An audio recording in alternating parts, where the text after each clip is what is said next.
Good morning.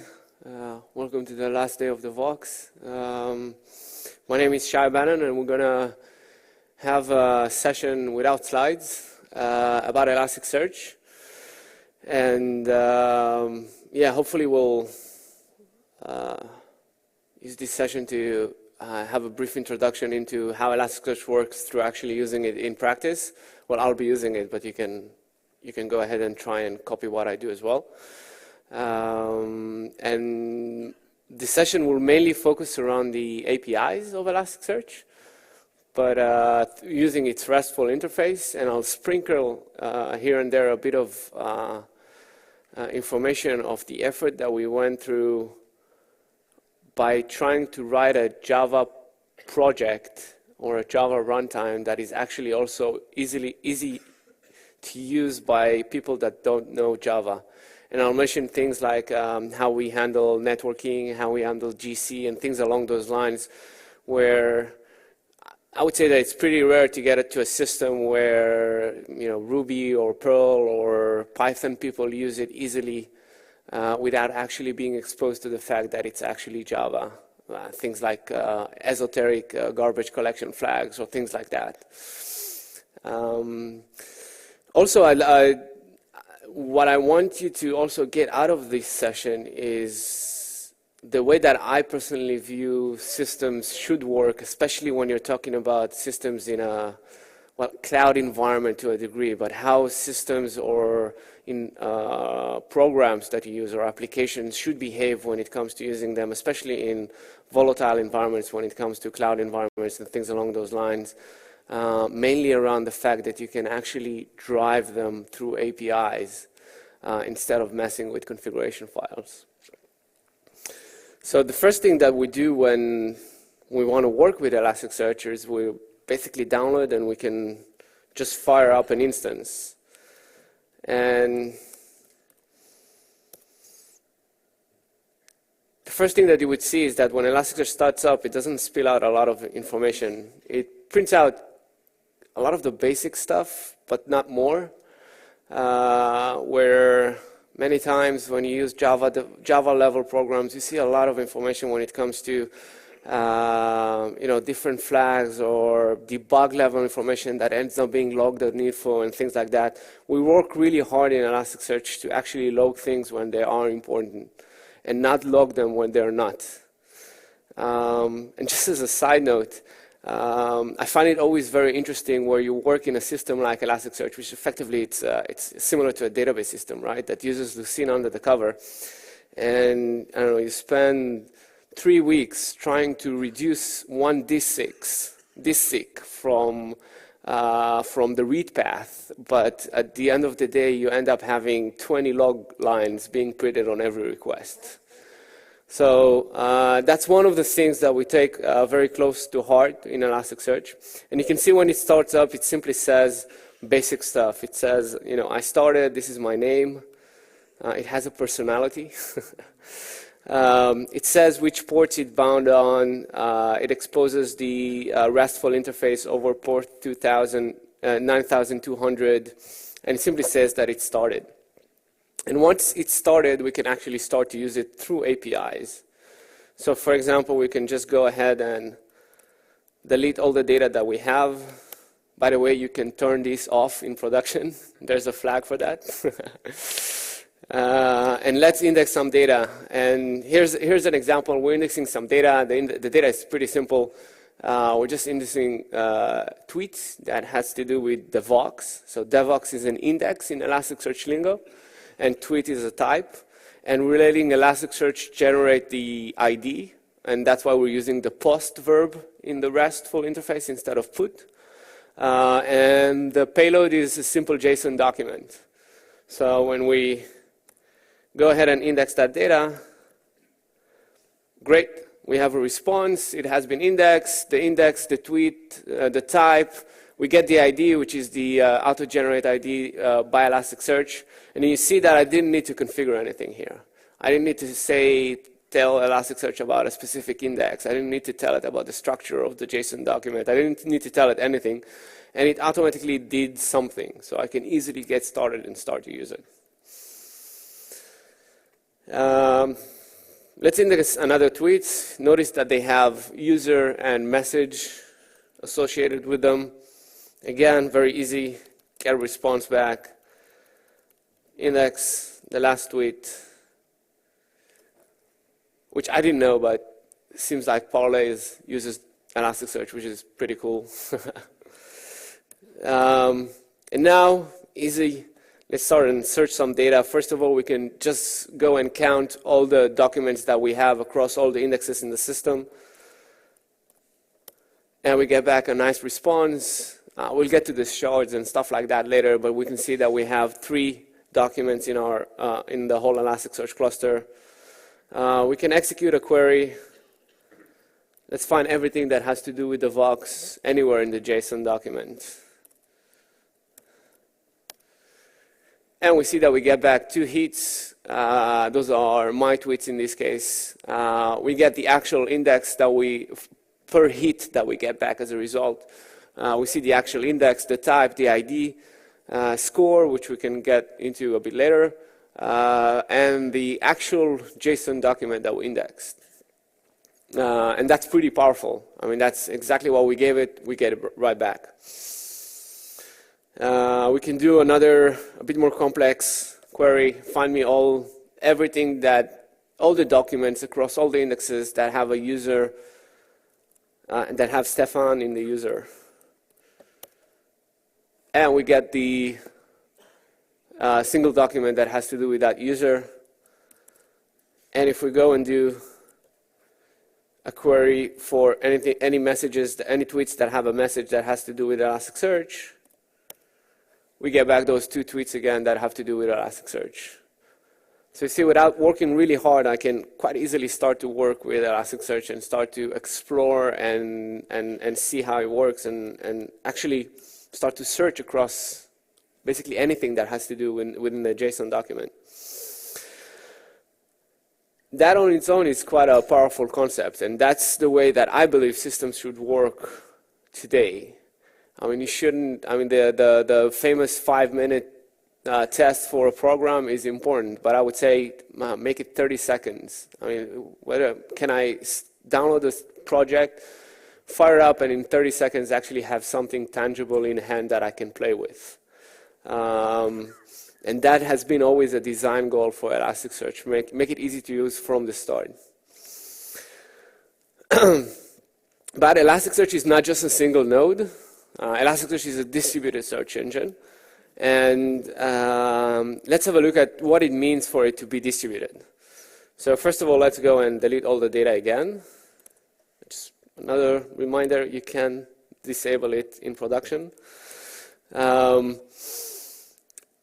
And now, instead of just indexing a document, we're going to create an index. And think of an index as a distributed database. You can have a lot of indexes in Elasticsearch. And when we create an index, we can associate settings with it. And one of the distributed nature settings that we can associate with an index is how many shards and how many replicas it has. Shards basically mean how many partitions of the data we're going to have for that index. And replicas mean how many additional copies are we going to have. So in this case, we're going to have an index. We're going to partition it to 2. And each partition is going to have an additional copy of the data. So let's go ahead and create an index. And we can see that the index was created. If we go, by the way, here, we can see in the log files that an index was created because of an API call.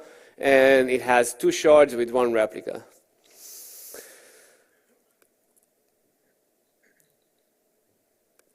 One of the things that Elasticsearch also takes to heart is that it exposes almost everything through its RESTful interface. And for example, one of the things that it does when it works in the distributed environment is that there's a cluster state associated with Elasticsearch. So what's the metadata information that we have in the cluster? Which nodes are currently part of the cluster? Which indexes are part of the cluster? How shards are allocated to a specific node. And all of that is exposed through the cluster state API. And be careful, crazy JSON to follow. it has quite a bit of information here. It has information about the current nodes that you have in the system. And it has the indexes that you currently have, which we have only index 1, and all the settings that are associated with it. And it has the routing table, which actually tells you this index has these shards, and where do they exist, and on which node they are allocated, and what's their state. And it has another way to view it, which is by nodes. These nodes have these shards allocated on them. And thanks to that fact, we have quite a bit of nice,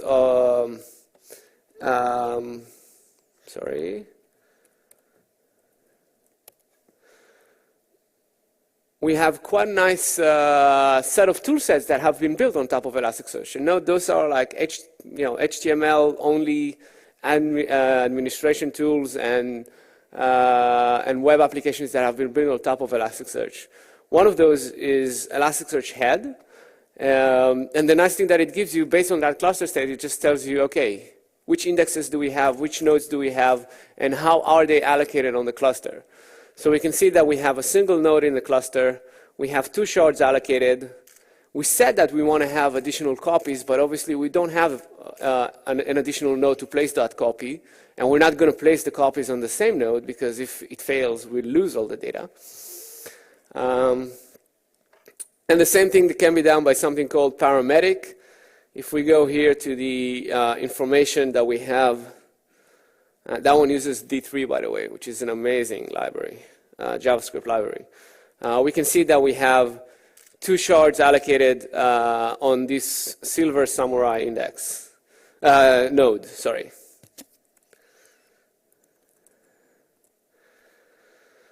We can index some data just to make sure that we have it. We have something. Great.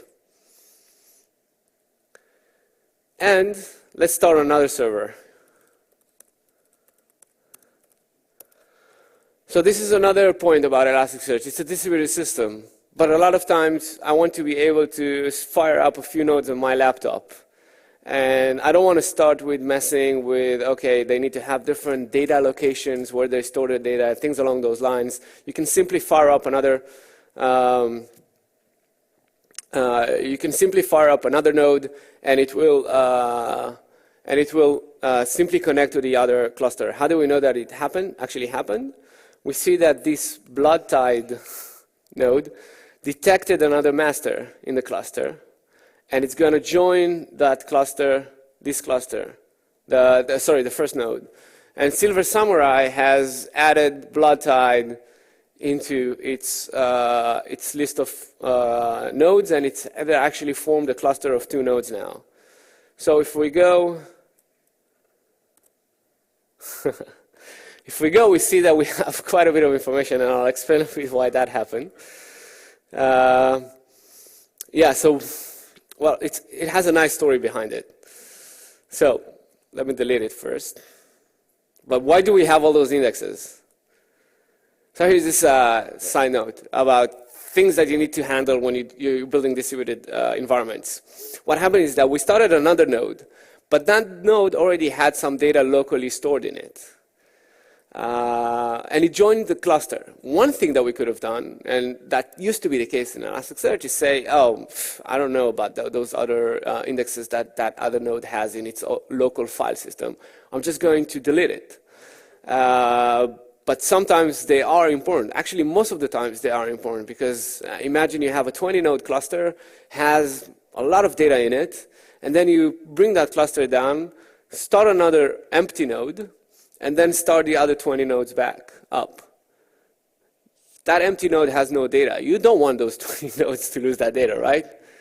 So that's exactly what Elasticsearch did here. It said, hey, a node joined the cluster. It has some data. I'm going to auto-import it so you won't lose it. And you can actually control it. You can choose to auto-import it in closed state or open state or things like that. Those are some of the tidbits that you need to handle when you're building a system like that. So this is exactly what happened now. But let's delete the indexes, and let's create that single index again.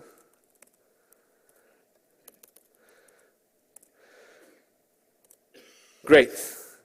So back to stage one. So we have a single index, index one, and it's allocated on both nodes, and you see now that the replica shards are allocated, which is great, right? Because that's what we want. We have two shards. Each one needs to have an additional copy. They're fully allocated on those two nodes that we have, and they form their own cluster. If we go to paramedic, we can actually see here in the index one that it has actually also two shards, and they're properly allocated sorry, on the system.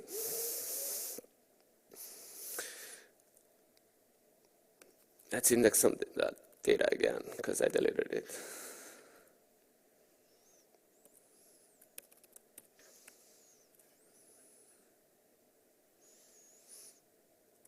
Okay, so now we have two nodes. What happens if we add another node?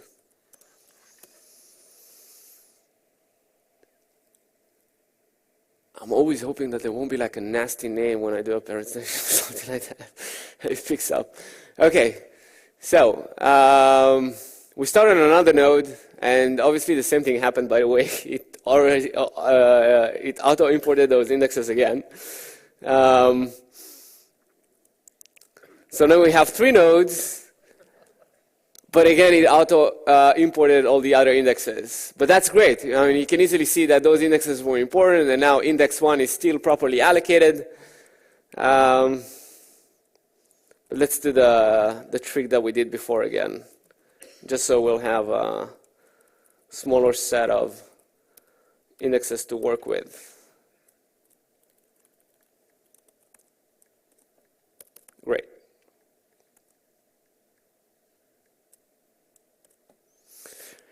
So you see that now we have three nodes, and the shards are now evenly balanced, right?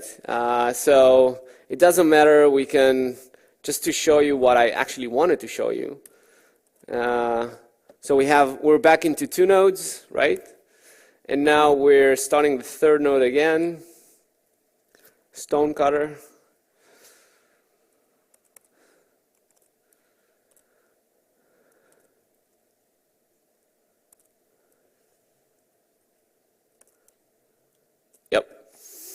And by the fact that it actually joined the cluster, we identify the fact that we can actually move a shard now to try to make things evenly balanced, right? So we're automatically moving shards around to make use of the whole number of nodes that we have in the cluster. By the way, the reason why this one is marked, is shaded a bit, or if you go to paramedic, and this one is starred, is because this is the elected master in the cluster. So when you have a cluster of Elasticsearch, you have three nodes. One of those is the elected master in the cluster. What are the responsibilities of that elected master? It's pretty simple. It doesn't do a lot. What it needs to do is to maintain a cohesive or concrete state across the cluster itself.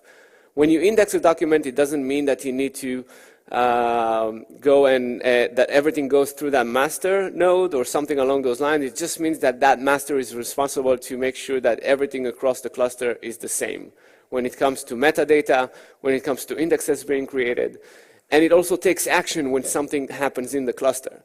For example, if a node joins, it goes and says, oh, a node joins, maybe I need to move some shards from other nodes to another node. Things along those lines.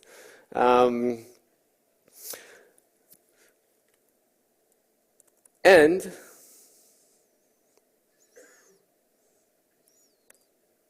that master is automatically elected. What does it mean? We know that Silver Samurai is the master, right? What happens if we kill it? So the first thing that we see is that in the logs, this is an important information. So we log it. We say, Silver Samurai left, reason it was shut down. We can detect that it was actually shut down and not, for example, it didn't do kill-9 on it, which is fine. You can do that as well. And there was another master that was elected. And in this case, the master is Stonecutter. And the same thing you'll see here in Stonecutter. Stonecutter will say master left, and I've elected myself as the master. And if we go to, oops, doesn't work. Anybody knows why? Yeah, exactly. So we no longer have port 9200 up, right? When you start 3 nodes on the cluster, Elasticsearch will automatically do port 9200, 9201, and 9202. But we just killed the first node that we started, which means that we need to connect to 9201. We need to connect to the second cluster. And we can see that now Stonecutter is the master, and we have Blood Tide as well. And note what happened as well. I mean, the cluster aims to heal itself automatically. So a shard that was allocated on the master node, or regardless of whatever node that died, they're not moving. They now moved and have been allocated on the rest of the cluster. So the cluster will always aim to maintain what you told it that it needs to maintain. How many shards and how many copies, and that's what it's going to strive to do.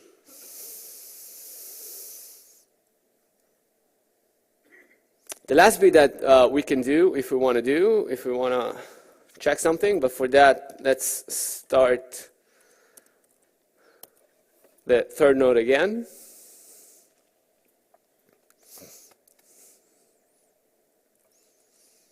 And let's have a look what's going on.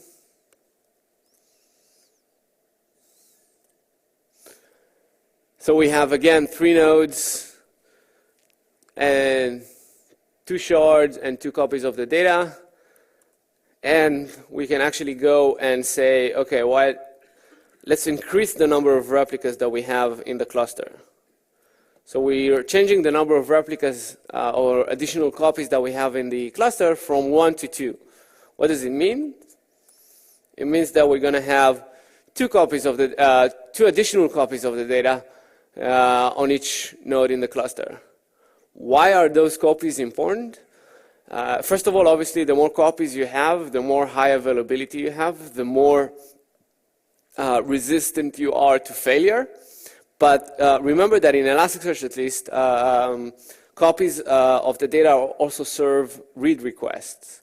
They also do indexing requests, obviously, but they also serve read requests, which means that when you execute get or search operations, they will also be executed on those replicas. Which means that if you have enough nodes and you'll add more copies on the data, you're effectively increasing your read throughput, potentially also latency. Depends. Make sense up until now? Cool.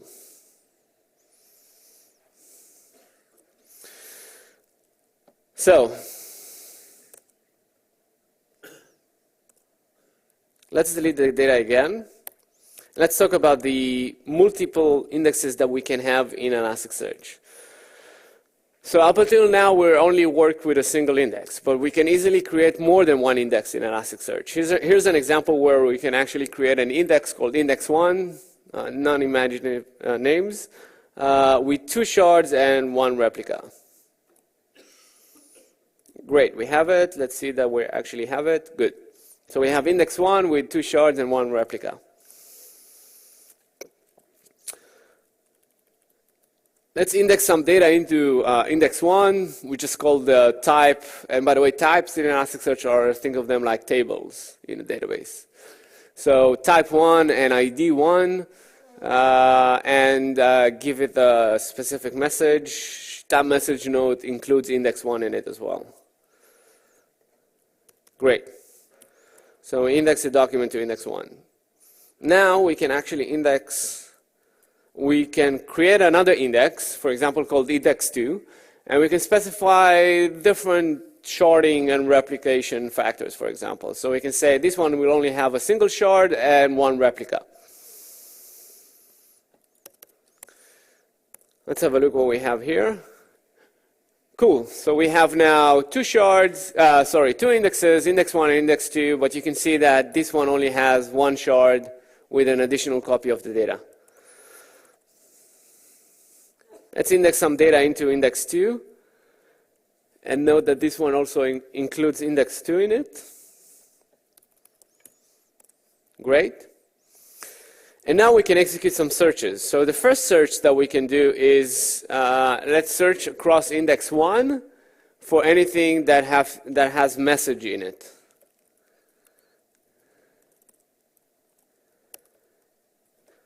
Great. So we got a response from index 1, obviously the single document that we have there, and it has this message in it as well.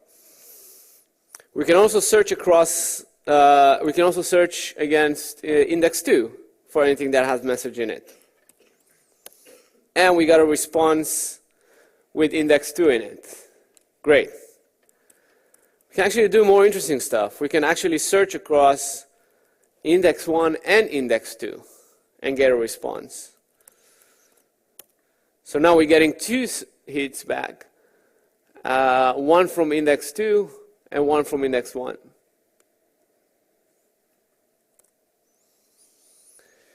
And we can search across all the indexes by simply not specifying any index name here that have to do with message.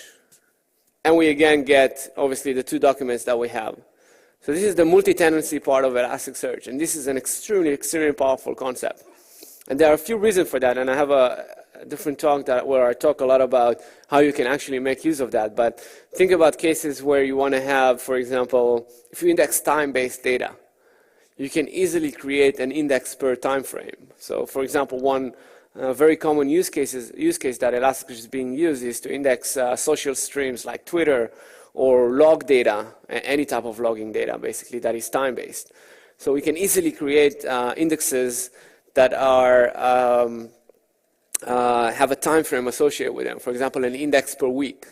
And every time we can change the distributed characteristics of it, or even the time frame that we associate with that index, and we can easily search across multiple indexes if we want. A side note, the reason why this is an extremely powerful solution for time-based data is because, first of all, we can more easily pick and choose what we search on, thus reducing obviously the load of our queries and our searches. Because we've defined a logical grouping in the index by specifying the index itself, we can easily do quite interesting things. For example, in Elasticsearch, you can tell it to take one index and move it from one group of machines to another group of machines. And let's take the logging example.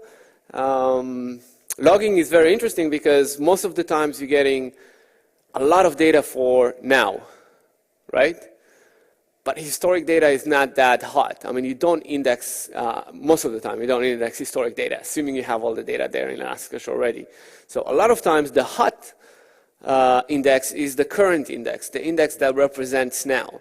So you can easily have like 2, 3, 4, 5, 10 machines that have SSDs and completely beefed up that only handle that specific index of now. That obviously needs to handle potentially massive amounts of logs being streamed to it, but also searches, while having another set of boxes, not that beefy, that hold all the old indexes. And once time frame has passed, you can take that index that represented now, and now it represents last week, for example, and move it by telling Elasticsearch, go ahead and do it. And Elasticsearch will move it for you. Go ahead and move it from this set of boxes to the other set of boxes. Obviously, another important part is that sometimes you don't want to, for example, with time-based data, to store, all the history. You want to keep a year back or something like that.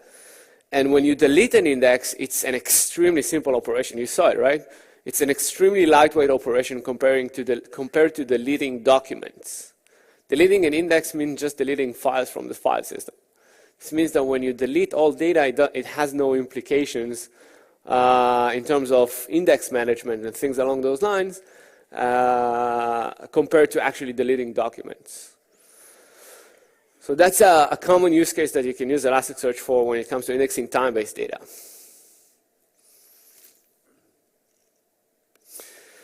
Okay, let's move to mappings. So Elasticsearch is pretty schemaless. Which means it's not completely schemaless. What it does is, when you index a document into Elasticsearch, it tries to be smart to detect which types you have. And JSON here is great because it actually tells you about some types. For example, it has the concepts of numbers, right? It has obviously the concept of text. But we also take Elasticsearch a step forward, and we try, for example, to identify date formats, which means that if we index a document, I forgot if I deleted the data or not, yeah. If we index a document like this into Elasticsearch, and it has been indexed, Elasticsearch automatically derived the mapping information for that index. So for that, for that type. Sorry. So for example, you can see that count has automatically been detected as a numeric long type. Date has been automatically detected, double, and string as well. But sometimes we actually want to control that. For example, we want to say, we want to disable a feature in Elasticsearch called _all, which gives us the ability to search across all the fields in all the JSON document. It comes at a cost. Sometimes we don't want to have it. So we can actually tell it to disable it. Count might not be more than 32-bit sign integer, so it's okay to make it an integer instead of a 64-bit sign. Again, same thing with price, and the date might have a different format instead of the ISO one. So we can actually tell Elasticsearch about it when we create the index. So here we create the index, and we tell it that mapping called type 1 actually has all those properties. Great. And if we'll go and ask it for the mapping, we can see that that's exactly what we get from Elasticsearch. And if we index a document now and note the fact that, for example, the date here now has a different format, it will work properly.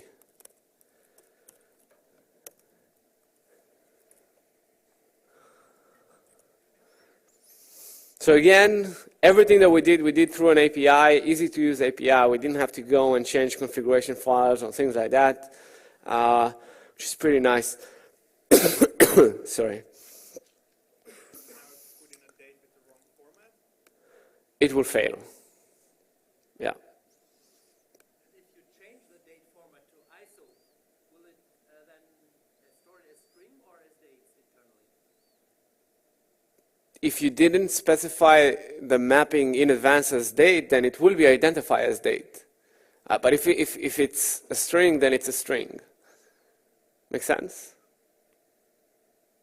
So this stores it internally as date? Yes. Yes, yes. We do special, internally we store dates as milliseconds since the epoch in UTC. To index text, can you use the Lucene features like stopwords? Great question. So the question was, can you use Lucene feature when you index text? So obviously we use Lucene under the covers. Actually there's a Lucene instance backing a shard. So one of the features that when you handle anything that has to do with free text search is the question of analysis. And what is analysis? Analysis is the process of taking text and breaking it down into tokens. And why do we need to do that? Think about how an inverted index looks like. An inverted index, effectively, it's exactly as it sounds. You take text for a document, you break it down into tokens, and you say, this token exists in these documents. So as you add more data, effectively you have tokens or terms, and the payload or the postings of those terms are the documents that they exist on. So you've inverted the data. Instead of having documents with text, you invert the data into terms or tokens with the documents that they match on. So this process of taking text and breaking it down into tokens or terms is called analysis. And let's have a look at how it looks like. So for example, here we're using the analyze endpoint in Elasticsearch that allows us to just see how the analysis process works. So we're taking the white space analyzer and we're analyzing the quick brown fox jumped over the lazy dog. So what does the white space analyzer does? Let's have a look. It effectively takes the text as it is and breaks it based on white spaces. which means that you'll see the quick brown fox, and you see each one as a token, and it has some metadata obviously associated with it. It does no lowercasing or something along those lines.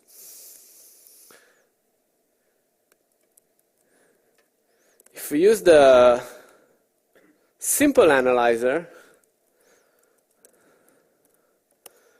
which is a bit more advanced than the white space one, it also does lowercasing. Remember, when you're talking about an inverted index and tokens, the with capital T is a different token than the with lowercase t. Right? So we need to somehow converge the two together if we want both of them to match. So this one, for example, does lowercasing. The standard analyzer in Lucene, those are basically, if you know Lucene, you know those analyzers already.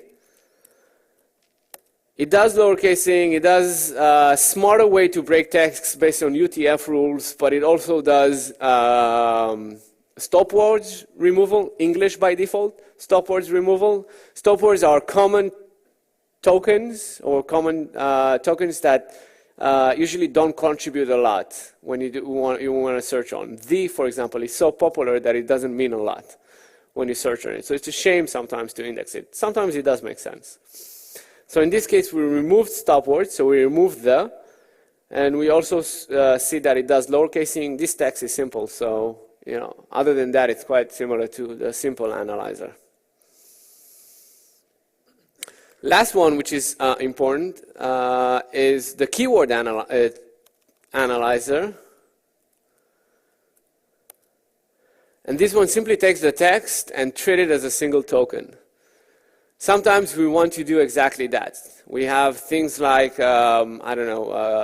tags or things along those lines that we want to make sure that they're not going to be analyzed at all because we want to treat them as their own unique values as they are. Product identifiers, things along those lines, exactly. So one way to do it is to say use keyword analyzers for it. Another one is in the mapping to say that it's simply not analyzed. That's another option.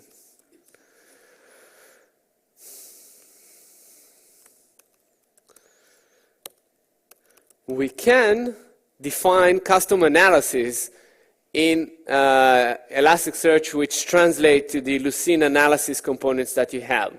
So the way that the analysis process works in Lucene is that it's basically change. It starts with a tokenizer that is responsible to do the initial tokenization of the text, and then has something called token filters that do additional tokenization of the text that were produced by the previous stage. So for example, we can define analyzer that is key lowercase that has a keyword tokenizer, which means that we'll take the text and keep it as is. But then we take that token and throw it through a lowercase filter to lowercase all the text. We can have an n-gram base analyzer that uses an n-gram filter that we defined here to have mean and max grams of 2. So it takes the text and breaks it based on grams, and we'll see an example in a second. And we can have a soundex analyzer, for example, that uses the white space tokenizer, whichever you want, but then also runs the soundex algorithm on each token that is produced. And this soundex one is going to, the type of the filter is phonetic, and it's going to use a soundex encoder and the different encoders for that as well. So, did I run it? Forgot. So let's put it in Elasticsearch. And now, sorry, let's have a look. We can actually now, let's see what happens when you use the key lowercase analyzer on the quick brown fox. So we see that we have, again, the single token that is the full sentence, but now everything is lowercase, which works as we expected it to be. If we use the n-gram analyzer, then we'll see a lot of tokens. But you see that those words quick, for example, has been broken into n-grams based on our configuration. So we see QU, UI, IC, QUI, and so on and so forth, based on the mean and max n-grams that we configured. N-grams are great to do things like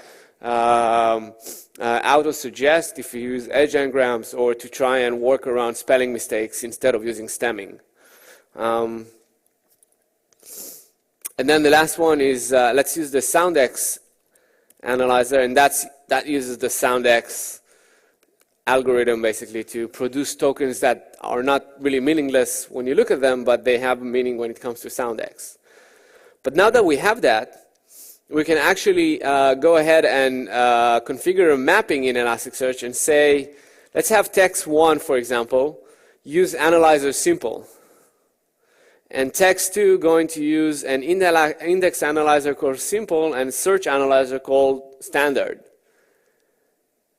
Anybody can guess why we sometimes need to differentiate between the two? The same analysis process that happens at index time also happens at search time. When you type in something in the search box or something along those lines, you need to take those tokens and analyze them again to produce a query. So sometimes you actually want to do different type of searches or different type of analysis during indexing compared to search time.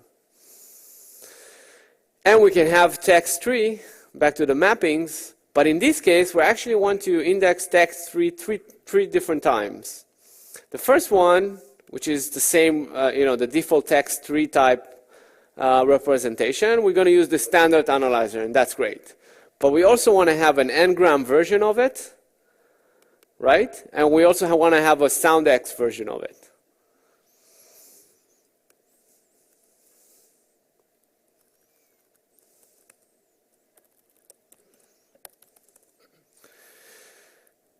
And let's put a document in it. Again, we're just using text3 because we index it 3 different ways. And let's see what we can actually search on it.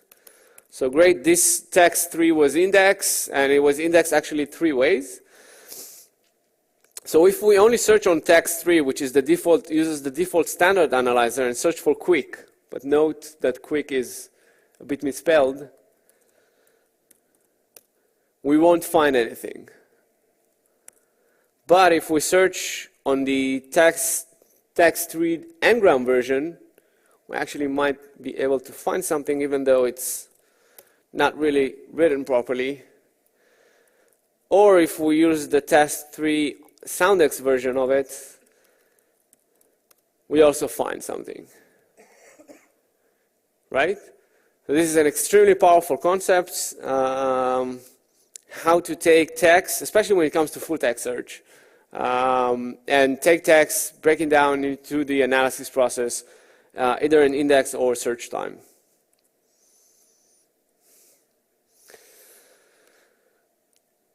The next part in Elasticsearch is what we call the query DSL. Oh man, we're running out of time. And this is quite a nifty concept in Elasticsearch, which again maps quite a bit of data into from Lucene as well. So if we index simple documents here like tags, count, price, and date, I don't know, just made them up. We can actually do a search the way that we saw it up until now. So we can simply do Q equals and then some sort of a query-like syntax for searches. Like, for example, give me everything that has to do with tags Scala. Great. The same query, by the way, can be done like this, which means we're going to do a search, and the query is going to use a query string query, and tag Scala is the text for it. So we give it a bit more structure. Great. We can actually do, if you know Lucene, all the Lucene queries that come out of the box. So you can do something like term query. Term query basically takes it and treat it as a term. So it will take Scala and treat it as a single term. So it finds, again, everything that has to do with Scala. Note that if we do a term query on tags and use uppercase S, it will only match on uppercase Scala. And the reason for that is that term query does no analysis, right? So if we do this one, we won't find anything because we index everything as lowercase s with Scala. That's why we have the match family of queries. Those are specific to Elasticsearch. But what they do is pretty simple. They simply take the text, throw it through the analysis process, and produce the relevant query that you want to do. So for example, if we want to search for closure in Java or Java, we got it. We got anything that has to do with closure or Java. And match is quite powerful. You can do phrase and phrase prefixes with it. You can decide whether to use an and between the terms that are generated or things along those lines. We can also do some interesting stuff when it comes, again, trying to give it a structure to our query language. Think about an application that you write, and part of the code is responsible to create some sort of filtering based on some application logic, and then you want to bolt it onto whatever the user typed, right, or things along those lines. So those queries are extremely composable, and we'll see some more examples later on. So for example, we can do a range query over prices and find me all the prices that are greater than 15. So this is the structured part, and it handles it quite well. And personally, by the way, my experience, which is, I don't know, like 13 years now with Lucene and search, I find the ability to combine structured and unstructured search together to be extremely fascinating. It's extremely powerful. Find me all the tweets that have to do with whatever, Obama in Ohio in the past month, right? Structure, Ohio, geolocation, whatever. Past month, another structure, and Obama is a free text search or anything that has to do with the tweets on it, right? It's an extremely powerful concept. We can do date-based ranges as well. Anything that is greater or equal to this date, and find some documents back. We can actually do quite complex Boolean queries. Do me a query that matches all the documents that have Scala, but also have a range of price of greater than 12.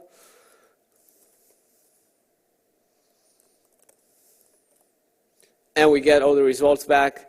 But by the way, a lot of times when you do something like that, it actually makes sense to, and if you know Lucene, it makes sense to use the range as a filter. And personally, I think that this is probably one of my top 3 favorite features that you can actually do with a system like an inverted index, and that's filters and filter caching. I don't have time to go into it, but it's an extremely, extremely powerful concept. Think about indexes on columns and values together. I mean, whenever we hit price greater than 12, we already have all the results represented in memory. It doesn't matter if I change this one to closure. The range price greater 12 is already cached. So it doesn't have to be computed again. So this is to complete. This is a filtered query with a query of a match tags over Scala, and use a filter called range filter. And obviously there's Boolean logic around filters as well. And we get back the responses. Sometimes I wish it was slower, so you'll see it like printing it out or something. I'm joking. Okay. Last bit, I won't go into the last one. So one of the fascinating things that I always find interesting when it comes to systems like that is to actually do unstructured and structured search together. But when you do that, a lot of times it makes sense to get aggregations back. For example, taking the US elections. Find me all the tweets that have to do with Obama in Ohio in the past month, but also count them per day. So I can see a trend about how many people are tweeting about Obama in per day in the last month. And that's exactly what facets are aimed to do. Facets are effectively aggregations of data, and they are built intentionally in a way to provide you the information in real time based on your search, which is quite unique. So whatever query you have, whatever potentially billions of documents that it matched on, you'll get the aggregations that are relevant to the query. If you execute it with different queries and now it matches on another set of documents, you'll get those aggregations back. And another interesting bit about it is that you don't have to predefine your data structures in advance to get those aggregations. So in a lot of other systems, you have to think, for example, how your key is going to look like in order to be able to traverse it properly and get aggregations based on how you want to slice and dice your data. But with a system like Elasticsearch, and that uses Lucene internally, obviously, then you don't have to think about it. And let's have a look. Again, similar set of documents, just with a bit more data in it. We don't have a lot of time. We index that data. Some facets that we have. The first one is, for example, terms facet. We're asking for give me the popular terms over the field tags, and we can give a facet a name. So we can have a lot of different facets in a single search request. And our query is match all. And remember, this can be any other type of query, right? But in this case, we want to do a query on all the documents. And here we get back a proper response. And by the way, we took great care into the structure of the JSON response to a degree where you can just take them and throw them at something like a D3-based charting library, and it will show you the right results, right? You don't have to work hard to transform it from whatever the JSON structure that you get from Elasticsearch to something that a UI library can work with. And you can see here, for example, that, I don't know, Ruby was mentioned 3 times, Python 3, and so on and so on.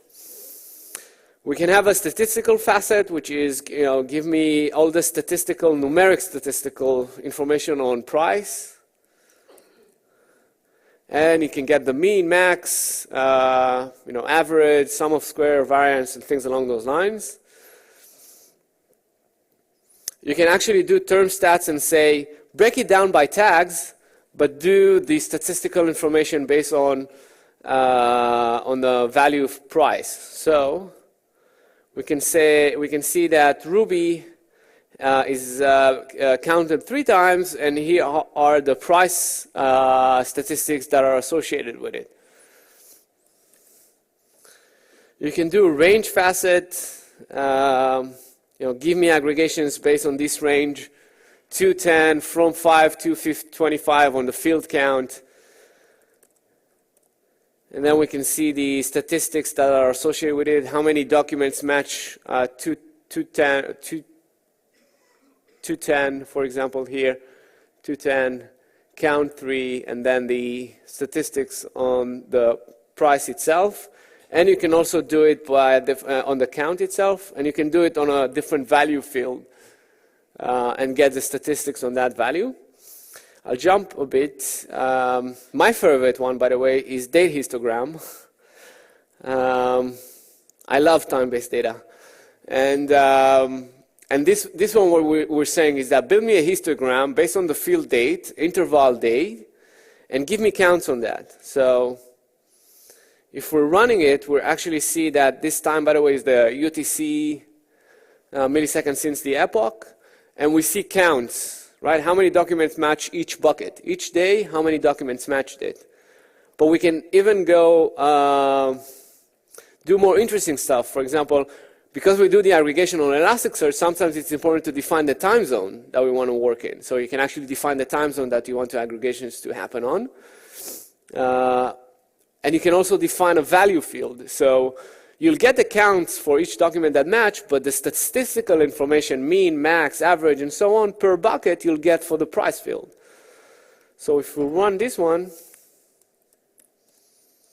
you'll see what we get. So we get the same count information, but we also get statistical information for the price field. And think about just taking this and one of the inspiring moments that I had with Elasticsearch was when a user actually used Elasticsearch to build a Google Analytics-like solution. It was no free text search. They just started up 10 nodes, shoved about, I don't know, 8 billion documents into it, just events, and exposed to their users a Google Analytics-like solution. You know, all histograms, everything driven by Elasticsearch.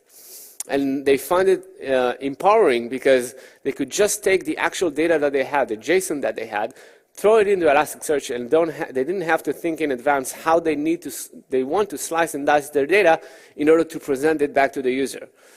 And that's extremely powerful.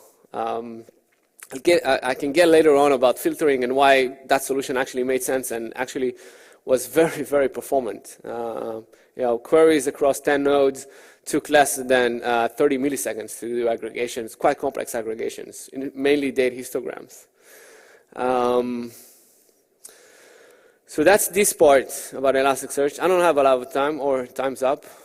Let me just show you something small. So I wanted to get to the part about Java. Everything is Elasticsearch. The REST API, the design pattern that we use in Elasticsearch is that the REST API is built on top of the Java API. So anything that you can do in REST, you can do in Java, or any JVM-based language. So for example, starting up a node in Elasticsearch, it's this simple. If I want to start a 30-node cluster in my JVM, I can just do this. And then I can just start another node for the heck of it. And I can say node.client.prepareindex. Let's do 4.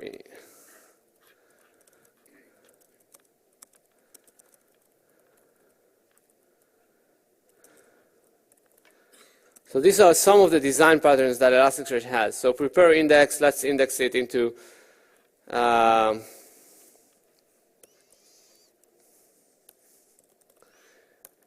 let's say field value, it doesn't matter. It can take a JSON here, obviously. And then we execute it, and we do action get. So everything in Elasticsearch is completely evented, which I can talk about for hours, why it is and why it makes sense, especially when it comes to executing distributed searches potentially across 150 nodes. But what we're doing here is that we're starting 30 nodes. We're starting just another node to join the cluster, and then we're indexing 1,000 documents, and we're executing a search across everything, and we're just printing it out.